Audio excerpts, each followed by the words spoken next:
Olá, saudações a todos. Nós estamos aqui, eu, André Márcio Murat, José Cláudio Casale da Rocha, somos oncologistas e nos dedicamos mais ao estudo, né, da genômica, da oncogenética, oncologia de precisão.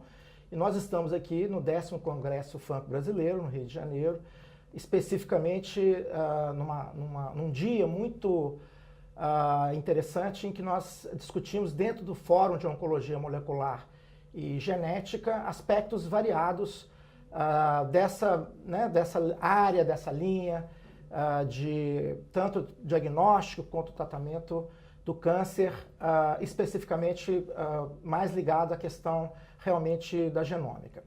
E eu queria, Zé Cláudio, começar o nosso bate-papo, né, com um tema que eu acho bastante palpitante, que foi exatamente a publicação pela ESMO, Sociedade Europeia de Oncologia, no Annals of Oncology. O Matthew recentemente publicou um artigo em que eles definiram grupos de situações em que o emprego, tanto do teste diagnóstico, mas principalmente a terapia, vamos dizer assim, classificadas, né? Esses grupos são classificados. Ele classificou em vários grupos, mas eu achei interessante, Zé, porque ele dá uma definição muito clara de uma situação em que você tem um biomarcador, esse biomarcador te sugere sensibilidade ou resistência a determinada medicação, e você então, desde o grupo 1, né, um grupo 1A, você está autorizado, baseado em estudos de fase 3, prospectivos, randomizados, o benefício é inequívoco, você está autorizado então a prescrever aquele tratamento tem indicação inclusive de bula. O exemplo clássico é um câncer de mama, HER2 positivo, você vai tratar com terapia anti-HER2. Outro exemplo clássico são as mutações de GFR em câncer de pulmão, você vai indicar uma terapia anti-EGFR. O grupo 1B seriam aquelas situações em que não há um estudo grande, fase 3, mas as evidências são inequívocas, né? O exemplo clássico foi quando a fusão de ALK foi descrita em câncer de pulmão, e eles então passaram a utilizar, por exemplo, um crizotinib, isso não se baseou em fase 3, né? Posteriormente sim, mas para indicação, para prescrição de bula, não. E aí, passando por vários grupos, eu acho que a gente pode comentar, mas o grupo 3 seria uma indicação agnóstica, ou seja, essa é o que eu queria, principalmente a sua opinião. Já o grupo 3, por exemplo, você tem uma indicação em um tumor, por exemplo, terapia anti-HER2 para mama. Mas você tem um câncer de cólon em que você sequenciou, por exemplo, e achou uma amplificação ou mutação de HER2. Então você pode extrapolar, ou seja, usar a terapia anti-HER2 que funciona em mama para tumor, por exemplo, como cólon. Eu tive recentemente uma paciente com um tumor de glândula salivar, em que na biópsia ali nós detectamos uma amplificação de HER2. Então eu queria saber a sua opinião. Mas só para completar, para as pessoas que estão nos escutando, nos vendo, né? O grupo 4 já é uma indicação que não é estabelecida, existem evidências pré-clínicas, mas clinicamente não existem estudos ainda, né? O grupo 5, na realidade, a princípio a ideia é que não funcione, né? E o grupo 10 é muito interessante, em que a indicação é ao contrário, né? Então você tem um biomarcador que fala que você não deve usar. O exemplo clássico é as mutações de RAS e o uso de cetuximab. Você não deve usar porque há uma resistência. Mas eu queria, Zé, trabalhar principalmente o grupo 3, que é o grupo que tem dado mais discussão. Indicações agnósticas. Eu queria saber a sua opinião, e principalmente com relação à questão da fonte pagadora. Você acha que a fonte deve pagar, a gente deve reivindicar que a fonte pague ou não? Então, hoje, pessoal, estamos aqui então no Congresso e as discussões elas acabam sendo muito grandes em todas as áreas.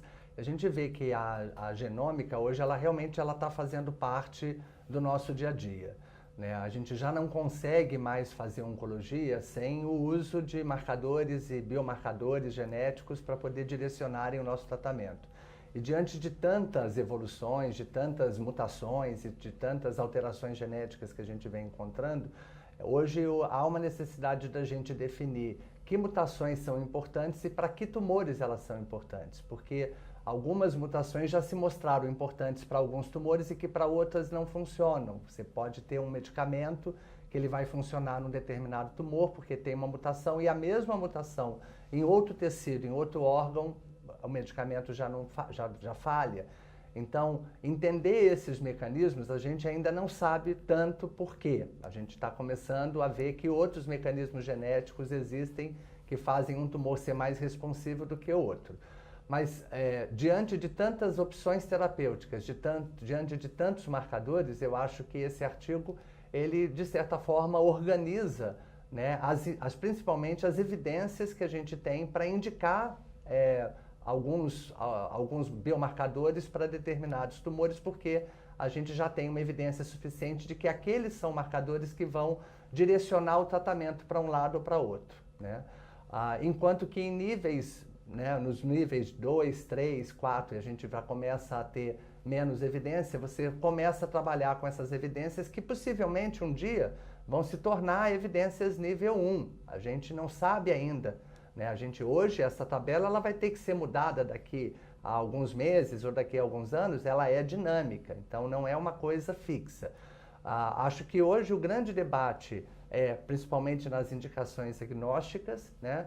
E a gente precisa discutir alguns desses marcadores, porque a gente vem sendo abordado o tempo todo para segundas opiniões e às vezes pacientes que já falharam a múltiplos tratamentos e que estão buscando dentro de uma prática, né, de medicina personalizada, descobrirem às vezes um antídoto para o seu mal, e muitas dessas pessoas acabam caindo no nosso consultório, né, pedindo opiniões sobre alterações genéticas que foram detectadas no tumor e sobre as indicações de possíveis evidências para tratar com um ou outro medicamento que não estão descritos na bula do remédio. Então, essas indicações off-label, hoje elas merecem um debate muito grande em relação ao direito do indivíduo, primeiramente, em ter acesso a medicações que estão disponíveis no mercado antes que evidências suficientes existam. Então, esse é o ponto de vista do paciente. Existe o ponto de vista do médico, né, que também quer ajudar, de alguma forma, o seu paciente e que também deseja, às vezes, lançar mão de medicamentos que também não estão em bula para oferecer ao seu paciente a chance ou a oportunidade de ter um tratamento muitas vezes menos tóxicos do que uma quimioterapia ou uma medicação oral ao invés de uma medicação venosa, e acaba também tendendo a prescrever. E existe a fonte pagadora, né? Que aí eu vou incluir o SUS nisso, porque o SUS é talvez a maior fonte pagadora do Brasil, mas também todos os convênios, as operadoras de saúde, né, que tem, obviamente, a legislação e as bulas, né, e as aprovações que a Anvisa oferece no Brasil para que sigam aquelas recomendações de que existe uma indicação específica para aquele tipo de tumor e que aquilo ali consta na bula. E o que não consta na bula não vai ser pago. Então, eu acho que essa é uma discussão que ela tem que ser trazida hoje para a comunidade. Acho que a Sociedade de Oncologia Clínica ela tem um papel fundamental. A nova sociedade a Associação Brasileira de Medicina Personalizada e de Precisão também tem que participar. Acho que o público, né, as comunidades hoje que representam pacientes, porque todos esses pontos de vista, eles são conflitantes, das pessoas que querem lançar mão do uso e daqueles que têm que pagar por isso, né? Então, hoje a gente está vendo muitas ações judicializadas de medicamentos que são off-label e que entram, às vezes, na justiça para que a gente consiga acesso a medicamentos que muitas vezes não vão funcionar. Então, André, assim, a gente podia, acho que, discutir alguns pontos, né? Uhum. Por que a gente começa? Vamos começar com a EGFR ou com... Eu acho que talvez, eu costumo dizer que o marcador mais perfeito que eu conheço é a instabilidade de microsatélites, né?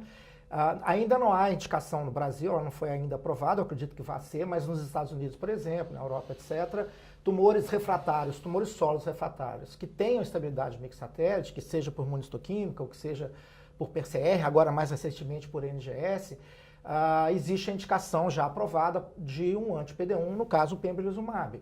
Eu acho essa uma indicação bem interessante porque, primeiro, são tumores que não são frequentes. A gente estima aí globalmente aí em torno de 4% dos tumores, 5%. Mas para esses tumores, ou seja, uma população pequena, o tratamento é extremamente efetivo. Então a gente tem altíssimas taxas de resposta, acima de 70%, 80%, e uma sobrevida muito longa. Então esses pacientes respondem muito bem. Então eu acho que essa é uma indicação agnóstica correta, né? No FDA, a gente tem outras, por exemplo, NTRK, as fusões de tumores que têm essa fusão desse gene, NTRK.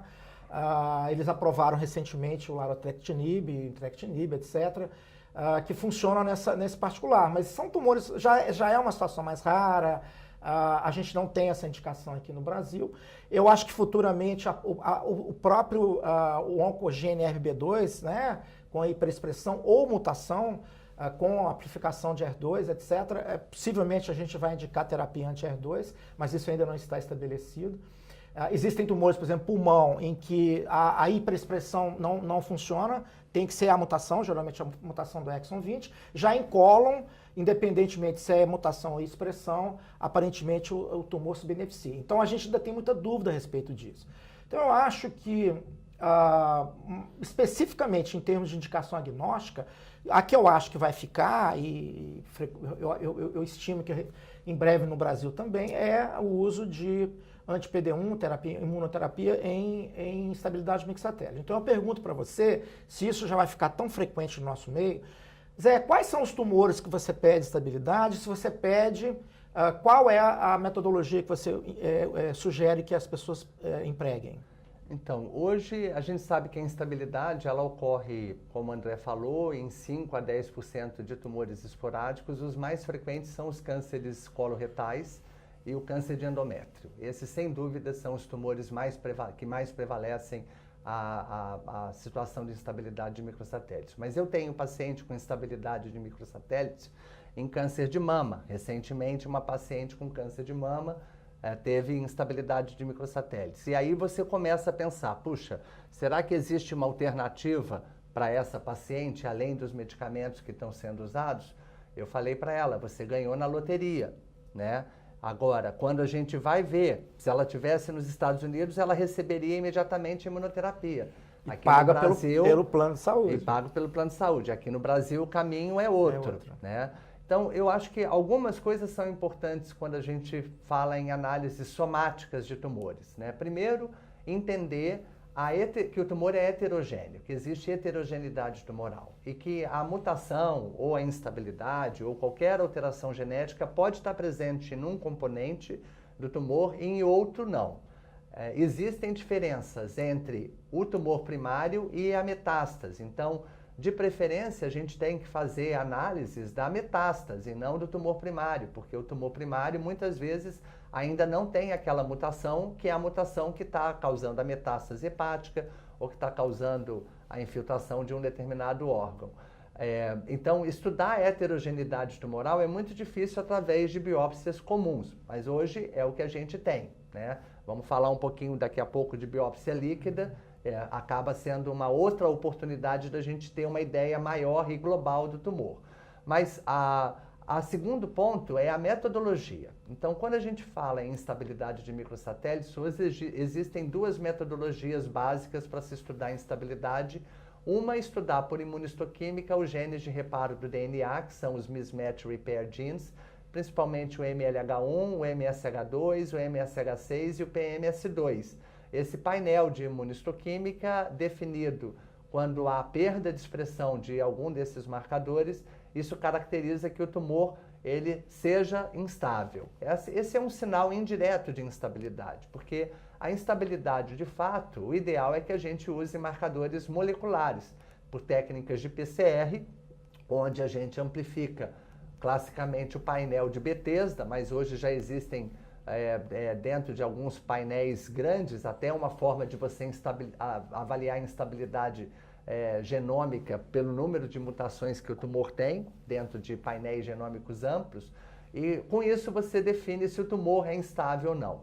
Recentemente eu tive pacientes, né, que a instabilidade não apareceu na imunohistoquímica e foi positiva por PCR. E também, você acha que eles são complementares? Eu acho que eles são complementares. Então, se você quer buscar uma instabilidade de microsatélites, primeira coisa, não fique satisfeito com apenas um método.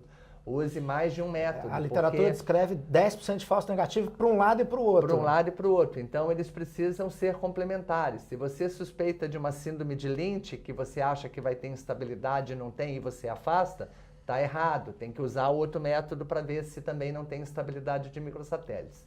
Eu acho, André, que assim, a gente, embora ainda não tenha evidência, eu acho que no futuro a gente vai ter que fazer instabilidade de microsatélites de todos os tumores. Eu concordo com sabe? você. Porque todos os tumores sólidos. Essa indicação que hoje a gente está chamando de diagnóstica, ela certamente em pouco tempo ela vai subir para nível 1. Então, acho que essa é uma discussão muito interessante, porque ainda não tem uma base de evidências sólidas para a gente colocar a instabilidade lá em cima, mas hoje a instabilidade eu acho que seria, como você disse, o top das características moleculares perfeito, de biomarcador perfeito que indicaria Só complementando, quero ver se você concorda comigo, mas eu acho assim que à medida que os painéis de NGS vão se aprimorando, né, e vão sendo cada vez mais utilizados por custos mais baixos, eu sou da opinião que os estudos mostram, por exemplo, que o NGS é o padrão ouro para a instabilidade de microsatélite. Por quê? Porque no NGS, as técnicas de bioinformática, elas permitem com que o aparelho, né, a máquina, elas leiam diretamente as repetições.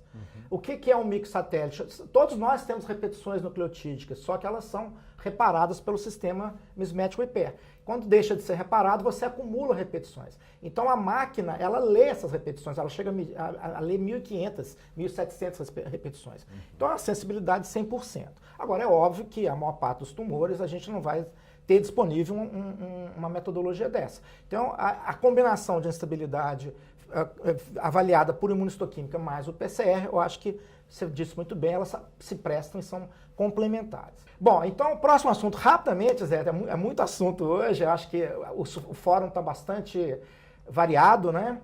Eu queria falar um pouquinho sobre biópsia líquida. Você acha que a biópsia líquida veio para ficar? Biópsia líquida veio para ficar, não tem jeito. Biópsia líquida está sendo usada até preventivamente, gente. A gente já tem protocolos de biópsia líquida em pacientes com Lifraumene, que eu espero que tenha resultados, porque ela, além de avaliar a quantidade, que é a carga tumoral, né, onde você, através de uma análise de plasma, né, você consegue. Existem vários tipos de biópsia líquida, vamos, acho que, concentrar no ctDNA, no Circulating Tumor DNA, né, que é uma biópsia líquida específica que vai avaliar DNA tumoral fora de células que morreram por necrose, apoptose ou pelo tratamento. Esse DNA ele fica circulando e ele está na parte líquida, onde não tem célula. Então você centrifuga o sangue, retira o plasma e é do plasma que você extrai o DNA. Esse DNA que você extrai do plasma, ele é composto por dois tipos de DNA. O DNA das células normais, que é o DNA livre circulante, fora de célula, que é o cell-free DNA.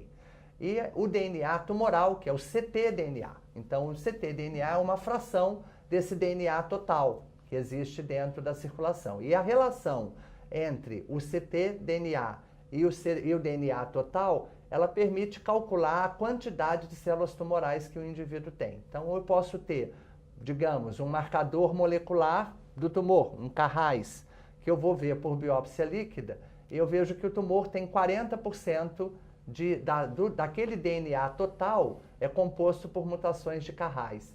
Se eu começo um tratamento, ou se eu faço uma cirurgia, ou qualquer intervenção que eu vejo, se esse Carrais diminuir, é porque essa intervenção foi eficaz. Se esse Carrais aumentar, é porque a intervenção foi ineficaz.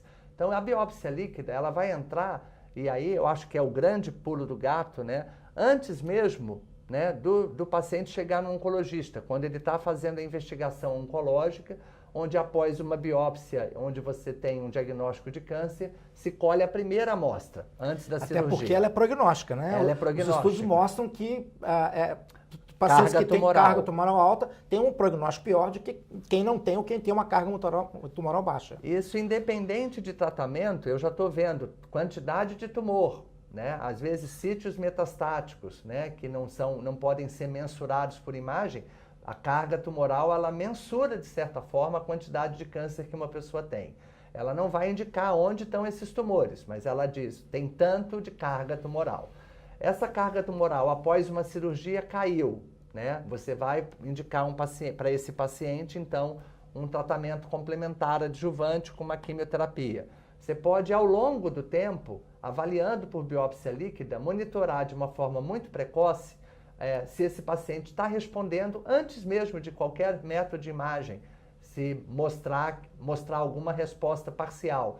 Então, principalmente esses tumores, câncer de rim, que muitas vezes a imagem não muda depois de um tratamento, né? Você tem uma necrose, a imagem está do mesmo tamanho, mas você não sabe como é que está sendo essa resposta, né? Você consegue avaliar, então, por biópsia líquida, pela carga tumoral e pela quantidade de mutações que ele tem.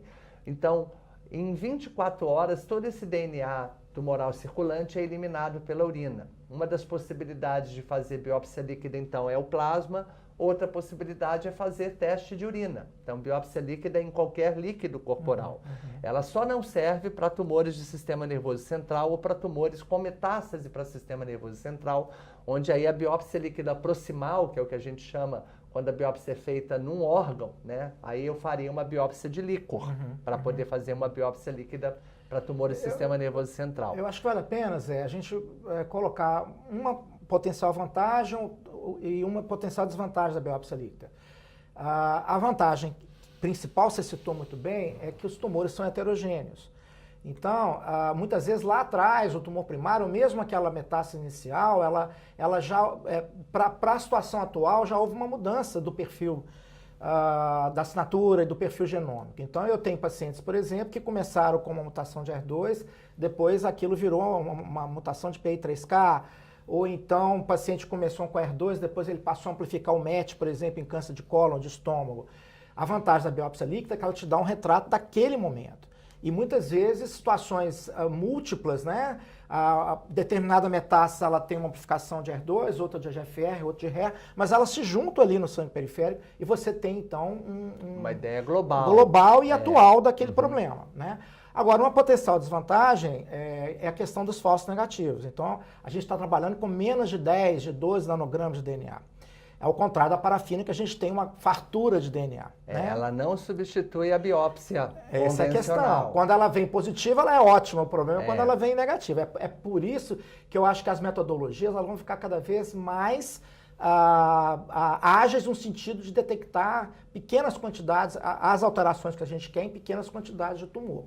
Isso já está ocorrendo. Então, a gente tem a tecnologia de captura híbrida, que melhorou muito a sensibilidade nos painéis de NGS, a leitura digital e o PCR digital em gotas, que eu acho que foi revolucionário nesse sentido. Hoje, atualmente, é a principal técnica e a técnica mais sensível, é a PCR digital em gotas, a Droplet PCR, Droplet Digital PCR. Que eu acho que foi uma grande conquista e é uma metodologia que normalmente a leitura é rápida e um custo mais acessível. E uma boa notícia é que até então os painéis de biópsia líquida, mesmo os NGS, eles faziam análises pontuais, né, chamados hotspots. Hoje a gente já tem painéis sofisticados que já fazem praticamente o sequenciamento do gene inteiro. E isso, a boa notícia é que muito em breve a gente já vai ter disponível na biópsia líquida o instabilidade mixatética, o equipamento vai ler as repetições todas, e a carga mutacional, que a gente já sabe que é um biomarcador importante que está entrando para o pulmão. Né? Essas são as boas notícias. Né? Bom, Zé, eu queria terminar, eu não poderia deixar de falar, eu sempre falo com todo mundo que você é o nosso pioneiro na oncogenética, você foi que me ensinou o pouco que eu sei, eu aprendi com você. Estou fazendo 20 anos de oncogenética, gente. É o nosso grande professor, é o nosso grande mestre, todos nós aprendemos com o Zé Cláudio, é uma lenda viva da oncogenética.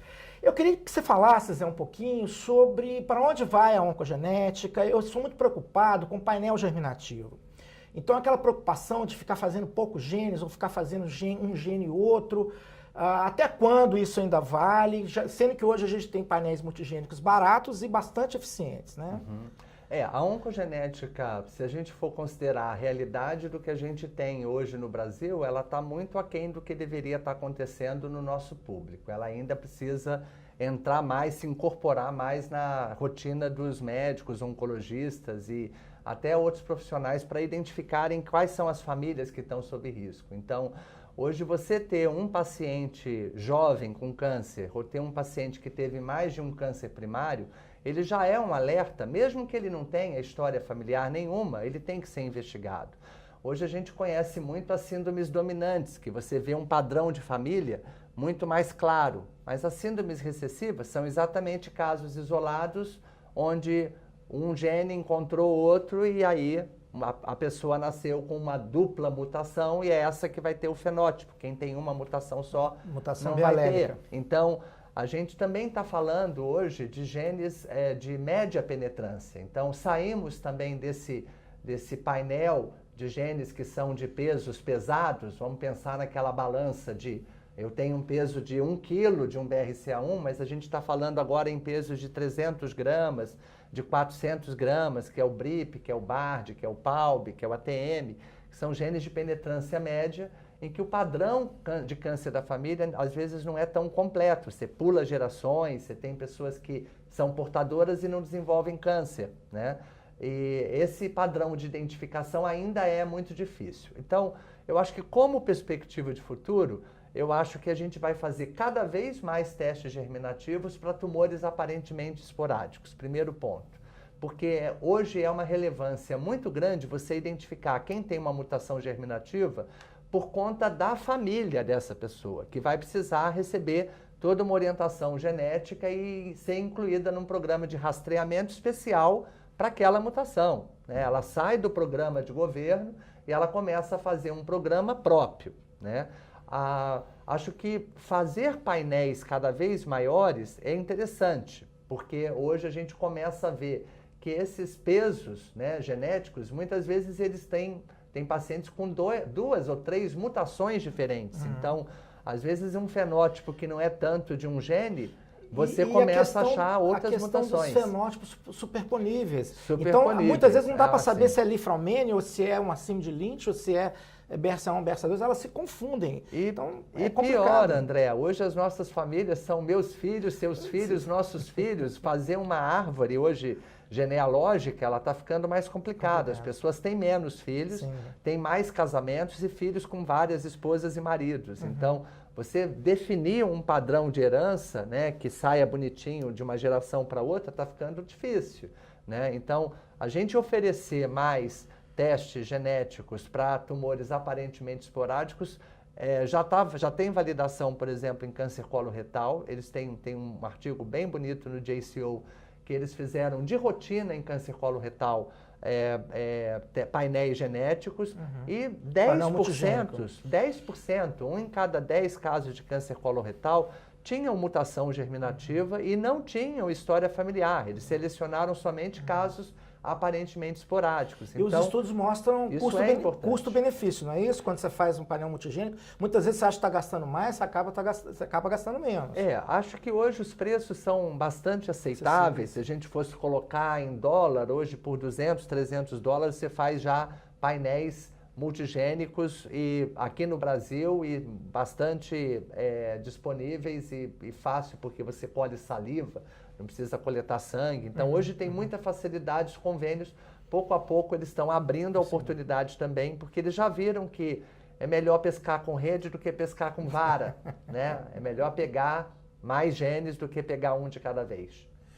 Perfeito. Eu acho que com isso a gente conclui, né? Agradecendo a atenção de todos. E convidando para amanhã nós teremos o nosso curso de genômica aqui no Franco Brasileiro. Muito obrigado. Obrigado.